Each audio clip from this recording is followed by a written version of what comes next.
Hello dear friends. एक बार पुनः आप सभी का आपके अपने YouTube channel S life knowledge में बहुत बहुत स्वागत है। तो दोस्तों, आज की इस वीडियो में हम बात करेंगे इमैनुअल कांट की वैवराश संकल्पना या परिकल्पना के बारे में, इनकी हाइपोथेसिस के बारे में। तो दोस्तों, इससे पहले थोड़ा ऊपर देख लेते हैं हम पृथ्वी की उत्पत्ति। यदि बात हो पृथ्वी की उत्पत्ति की या फिर सौरमंडल की उत्पत्ति की, तो दोनों के लिए एक ही संकल्पनाएं दी गई हैं कि जिस प्रकार सौरमंडल की उत्पत्ति हुई है उसी प्रकार जो है पृथ्वी की भी उत्पत्ति हुई है, क्योंकि पृथ्वी भी सौरमंडल का एक ग्रह है। तो दोस्तों, यदि हम बात करें सौरमंडल की उत्पत्ति या फिर इसकी आयु के विषय में, तो आयु का आशय आप यहाँ से लगा सकते हैं कि जो सौरमंडल की उत्पत्ति हुई है ये कितने समय पहले हुई है। तो ये जो बातें हैं ये एक रहस्यपूर्ण तथ्य हैं जिनको सुलझाने के लिए विभिन्न विद्वानों ने विभिन्न समयों में अपने अपने दृष्टिकोण कई रूपों में प्रकट किए। यद्यपि पृथ्वी की उत्पत्ति के विषय में विद्वानों में एक मत नहीं रहा, फिर भी इतना अवश्य बताया जा सकता है कि सौरमंडल में सभी सदस्य, कहने का मतलब सौरमंडल के जितने भी सदस्य हैं सबकी जो उत्पत्ति हुई है वो एक ही क्रिया के अंतर्गत हुई है। इस प्रकार जो है यह प्रमाणित होता है कि जो सिद्धांत सौरमंडल की उत्पत्ति के लिए है वही सिद्धांत जो है पृथ्वी की उत्पत्ति के लिए भी है। तो दोस्तों, सबसे पहले अगर हम बात करें तो ग्रहों की, यहाँ पर आप देख पा रहे हैं ग्रहों की उत्पत्ति में भाग लेने वाले तारों की संख्या के आधार पर वैज्ञानिक संकल्पनाओं को दो वर्गों में विभाजित किया गया है। अब यहाँ पर हम सीधे यदि आ जा रहे हैं वैज्ञानिक संकल्पना पे तो आपको थोड़ा डिफिकल्ट लगेगा। तो इससे पहले हम ये बताना चाहेंगे कि जो पृथ्वी की उत्पत्ति हुई है इसके संदर्भ में दो संकल्पनाएं दी गई हैं। पहली है धार्मिक संकल्पना, दूसरी है वैज्ञानिक संकल्पना। यदि हम बात करें धार्मिक विचारधारा की, तो जो धार्मिक विचारधारा है इसको वर्तमान वैज्ञानिक युग जो है नहीं मानता है। क्यों नहीं मानता है? क्योंकि उसके प्राचीन मत और विचारधाराएं जो हैं वो तर्क की कसौटी पर, कहने का मतलब जो तर्क की कसौटी है, कहने का मतलब इसके कोई सच नहीं है, कहने का मतलब इसका कोई भी तर्कपूर्ण बातें इसमें नहीं है। ये जो संकल्पना है धार्मिक, ये बिल्कुल एक कल्पना पर, आप कह सकते हैं कि बिल्कुल कल्पना पर आधारित है कि हाँ ऐसा हो सकता है कि इस प्रकार से जो है इसकी जो है रचना हुई हो। आपके यहाँ भी आपके पूर्वज जो होंगे, आपके कहने का मतलब दादा दादी, वो भी पहले आपको बताते रहे होंगे कि इस प्रकार से जो है पृथ्वी की उत्पत्ति हुई है, ग्रहों को देवता वगैरह ऐसा कुछ बताते होंगे। फिलहाल आज का वैज्ञानिक युग जो है इस धार्मिक संकल्पना को मानने से इनकार करता है। अब बात करते हैं दूसरी संकल्पना। तो दूसरी संकल्पना आ जाती है वैज्ञानिक संकल्पना। आप देख पा रहे हैं यहाँ पर।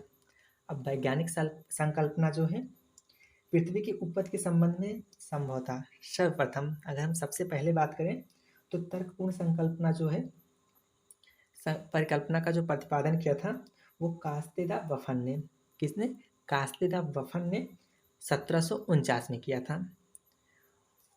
तो वैज्ञानिक जो संकल्पनाएं हैं इसको भी दो वर्गों में विभाजित किया गया है। पहला है अद्वैतवादी संकल्पना और दूसरा आपका दिया गया है द्वैतवादी संकल्पना। आज हम पढ़ेंगे अद्वैतवादी संकल्पना के अंतर्गत इमैनुअल कांट की वाक्-विलास परिकल्पना। अब इमैनुअल कांट की जो वाक्-विलास परिकल्पना है, चलिए इसको थोड़ा विस्तृत में देखते हैं। तो इमैनुअल कांट, कांट जी ने जो है पृथ्वी के संबंध में अपनी जो परिकल्पना थी उसे 1755 में प्रस्तुत किया था। तो चलिए देखते हैं इन्होंने किस प्रकार जो है पृथ्वी की उत्पत्ति के बारे में अपनी परिकल्पना दर्शाई है और प्रदर्शित की है। तो पृथ्वी की उत्पत्ति के संबंध में पृथ्वी के प्रसिद्ध दार्शनिक कांट ने वाक्-विलास परिकल्पना सन 1755 में प्रस्तुत की। आगे देखते हैं। कांट की परिकल्पना न्यूटन के गुरुत्वाकर्षण, इस पर गुरुत्वाकर्षण के नियम पर आधारित है। तो कांट जी की जो ये परिकल्पना है वो न्यूटन के गुरुत्वाकर्षण के नियम पर आधारित है। तो यहाँ से आप समझ पा रहे होंगे कि आपने न्यूटन के गुरुत्वाकर्षण संबंधित नियम को पहले से पढ़ रखा होगा। तो आपको काफ़ी अच्छे से समझ में आ रहा होगा कि जो न्यूटन का गुरुत्वाकर्षण का नियम है वो क्या है। आगे देखते हैं। तो यहाँ पर आगे दिया गया है, कांट ने यह माना कि प्राचीन काल में ब्रह्मांड में द्रव निर्मित आद्य पदार्थ बिखरे हुए थे।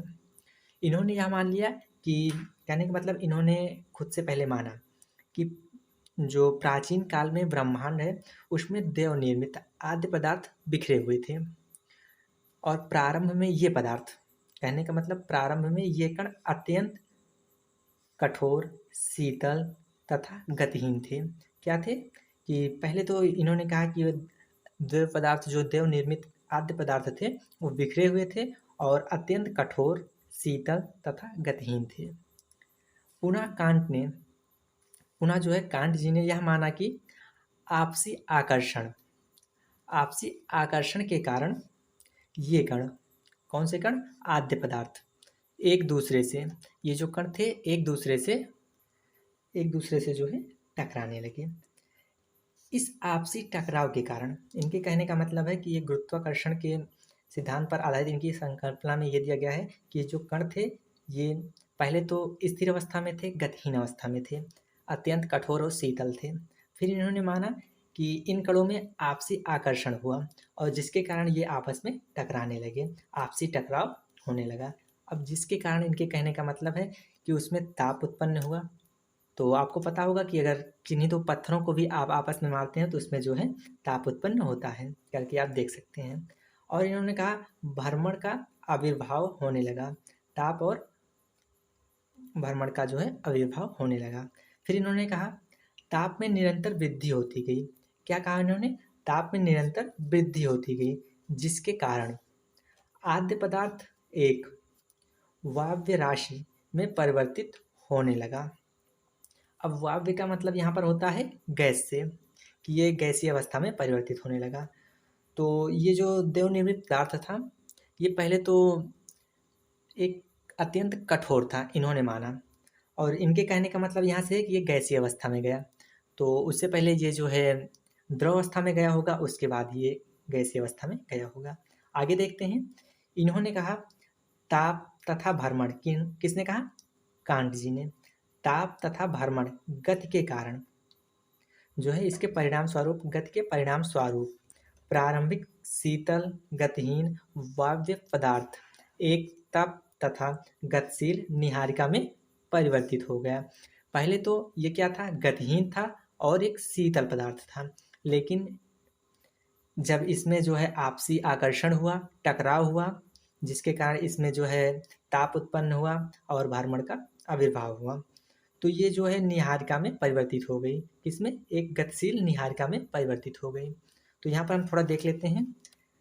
पहले तो इनके कहने का मतलब पदार्थ जो थे कुछ इस प्रकार से, जो आद्य पदार्थ थे कुछ इस प्रकार से थे। ये कठोर थे, अत्यंत कठोर थे, शीतल थे, गतिहीन थे। ये प्रारंभ में कुछ इस प्रकार से थे। फिर इनमें क्या हुआ? आपसी आकर्षण हुआ। किस सिद्धांत पर? ये है गुरुत्वाकर्षण के सिद्धांत पर है। इसमें जो है आपसी आकर्षण हुआ, जिसके कारण ये पदार्थ आपस में टकराने लगे। फिर क्या हुआ? इसमें ताप एवं भ्रमण गति उत्पन्न हुई। तो कुछ इस प्रकार से जो है इनमें भ्रमण गति उत्पन्न हुई गुरुत्वाकर्षण बल के कारण, जो है कांट जी के कहने का आशय है। आगे इन्होंने कहा इस प्रकार निहारिका इतनी तीव्र गति से घूमने लगी कि केंद्र अपसारित बल, केंद्र से बाहर की ओर लगने वाला बल, केंद्र अपसारित बल जो होता है वो केंद्र से बाहर की ओर लगता है। कुछ इस प्रकार से आप देख पा रहे हैं, ये केंद्र हो गया और यहाँ से ये बाहर की ओर, ये बाहर की ओर जो आप बल देख पा रहे हैं ये बल जो है बाहर की ओर लग रहा है, तो इसे क्या कहेंगे? केंद्र अपसारित बल। आप लोगों को पता होगा, जैसे कि यदि आप गांव से रिलेटिव हैं तो आपको पता होगा कि दही से जो मक्खन निकालने का जो होता है, जिससे चलाकर जो है निकाला जाता है, वहाँ पर भी केंद्र अपसारित बल का ही प्रयोग होता है। और यहाँ पर दिया गया है कि ये बल लगने के प्रभाव से निहारिका के मध्य भाग में उभार आने लगा। तो ये निहारिका जो है काफ़ी तीव्र गति से घूमने लगी और इसमें जो है केंद्र से बाहर की ओर बल लगने लगा, जिसके परिणाम स्वरूप क्या हुआ? निहारिका मध्य भाग से उभरने लगी। कुछ इस प्रकार से जो है निहारिका मध्य भाग से जो है अपने उभरने लगी, कुछ इस प्रकार से। ये आप देख पा रहे हैं, ये उभरा हुआ भाग हो गया और ये निहारिका पूरी थी और इसमें जो बाहर की ओर बल लगा केंद्र से, उसके कारण ये भाग जो है उभर आया। तो आगे देखते हैं कांट जी ने क्या कहा। आगे जो है कांट जी ने कहा, इस प्रक्रिया के तीव्रता के कारण पदार्थ का पहला छल्ला निहारिका से बाहर निकल गया। इन्होंने कहा कि ये प्रक्रिया इतनी तीव्र थी जिसके कारण पदार्थ का एक छल्ला निहारिका से बाहर निकल गया। और इन्होंने कहा इस क्रिया की पुनरावृत्ति के कारण, कहने का मतलब ये जो क्रिया थी इसकी पुनरावृत्ति हो रही थी, इसके कारण 9 गोल छल्ले निहारिका से अलग हो गए। जो है इतनी तीव्र गति के कारण जो है पदार्थ का एक छल्ला पहले निहारिका से बाहर निकला और ये इस क्रिया की पुनरावृत्ति होती गई, यानी कि कहने का मतलब ये जो क्रिया थी ये बार बार दोहराती गई और इस प्रकार 9 गोल छल्ले निहारिका से अलग हो गए। अब कांट जी कह रहे हैं कि प्रत्येक जो छल्ला था वो ठंडा होकर संगठित हो गया। जो प्रत्येक छल्ला निकला वहाँ से निहारिका से, वो संगठित हो गया, ठंडा होकर जो है संगठित हो गया और ग्रह का रूप धारण कर लिया। कहने का मतलब वो ग्रह का रूप जो है धारण कर लिया। अब आगे बात कर रहे हैं कि हमारी पृथ्वी, अब हमारी पृथ्वी एक ग्रह है, तो हमारी पृथ्वी भी इसी छल्ले से बनी हुई है, एक ग्रह है। कहने का मतलब हमारी पृथ्वी जो है एक ग्रह है और ग्रह का बनने का जो प्रक्रिया है वो कांट जी ने कुछ इस प्रकार आपको अभी तक बताया। अब आगे दिया गया है कि ग्रहों से भी छल्ले पृथक हुए। जो ग्रह थे जो वहाँ से निकले निहारिका से वो ग्रह बने। अब ग्रहों में भी यही क्रिया हुई, इनके कहने का आशय है कि ग्रहों में भी यही क्रिया हुई, जिसके परिणाम स्वरूप पृथक पृथक हुए। कहने का मतलब ग्रहों से भी छल्ले जो है पृथक पृथक हुए, जो उपग्रह बन गए। क्या बन गए? उपग्रह बन गए। ग्रहों तथा उपग्रहों के निर्माण के बाद जो पदार्थ बचा उससे सूर्य की उत्पत्ति हुई। कहने का मतलब कुछ पदार्थों से ग्रह बने, उनमें से कुछ छल्ले निकले जिनसे उपग्रह बने, और जो निहारिका में जो पदार्थ बचे उनसे जो है सूर्य की उत्पत्ति हुई। अब यहाँ पर नोट पॉइंट में हम कुछ देखना चाहेंगे कि कांट जी ने जो है कहा, कांट को अपनी इस परिकल्पना पर इतना ज़्यादा विश्वास था कि उन्होंने कहा मुझे पदार्थ दो। क्या कहा उन्होंने? मुझे पदार्थ दो, मैं विश्व का निर्माण करके दिखाऊंगा। तो दोस्तों कुछ इस प्रकार से कांट जी ने अपनी परिकल्पनाएं दी। तो आपको पता होगा कि आपके यहाँ भी होता होगा कि कोई भी होता है तो उसकी अच्छाई से ज़्यादा उसकी कमियों को देखा जाता है।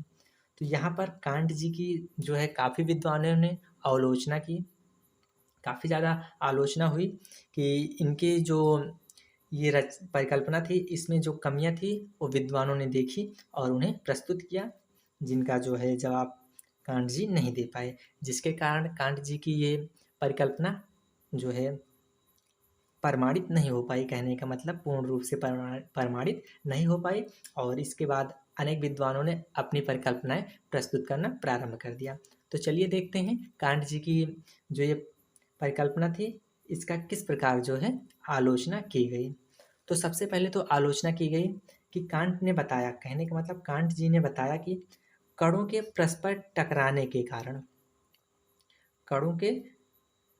कांट ने बताया कि कणों के परस्पर टकराने का कारण गुरुत्वाकर्षण था। विद्वानों ने आलोचना की इससे पहले गुरुत्वाकर्षण शक्ति कहाँ थी। तो ये तो एक आलोचना हो गई कि कांट जी ने कहा कि कणों के आपस में टकराने का जो कारण था वो गुरुत्वाकर्षण था। तो विद्वानों ने आलोचना करते हुए कहा कि इससे पहले गुरुत्वाकर्षण शक्ति कहाँ थी, इससे पहले ऐसा क्यों नहीं हुआ। उनके कहने का आशय कुछ इस प्रकार है। दूसरी आलोचना कुछ इस प्रकार से की गई, आप देख पा रहे हैं। कांट के अनुसार कणों के आपस में टकराने से उनमें घूर्णन उत्पन्न हो गया। यह कोणीय आवेग की स्थिरता के सिद्धांत के प्रतिकूल है, उसके अनुकूल नहीं है, उसके प्रतिकूल है। इस सिद्धांत के अनुसार यदि आकार बढ़ता है तो गति घटती है तथा यदि गति बढ़ती है तो आकार घटता है। इसी प्रकार विद्वानों ने और भी आलोचनाएं की हैं। तो आप देख पा रहे हैं यहाँ पर लिखा गया है, यह भी कहा गया कि इस निहारिका से 9 छल्ले ही क्यों बाहर निकले। इससे अधिक क्यों नहीं निकले, इसके बाद यह क्रिया क्यों नहीं हुई। तो विद्वानों का कहने का मतलब है कि जो नीहारिका थी, इससे अगर पुनरावृत्ति हो रही थी, छल्ले निकल रहे थे बार बार ये पुनरावृत्ति हो रही थी, तो केवल मात्र 9 ग्रह निकल कर ही ये क्रिया क्यों बंद हो गई, क्यों इससे अधिक जो है और जो है छल्ले बाहर नहीं निकले। तो कुछ इस प्रकार थी से जो है कांट जी की परिकल्पना थी। तो आई थिंक आप लोगों को समझ में आया होगा। तो दोस्तों ये वीडियो आप लोग अपने फ्रेंड को भी शेयर कर सकते हैं यदि आपको अच्छा लगा है। आप चैनल पर पहली बार विजिट किए हैं तो चैनल को आप सब्सक्राइब कर लीजिएगा। साथ में बगल आपको बेल आइकन दिख रहा होगा, उसको ऑल पर जो है सिलेक्ट कर लीजिएगा, जिससे क्या होगा, हमारे चैनल पर जो भी वीडियो अपलोड होगी उसका जो नोटिफिकेशन है वो आपको सबसे पहले मिल जाएगा।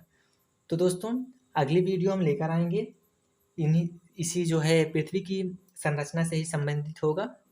तो मिलते हैं दोस्तों अगले नेक्स्ट वीडियो में। तब तक के लिए जय हिंद, जय भारत।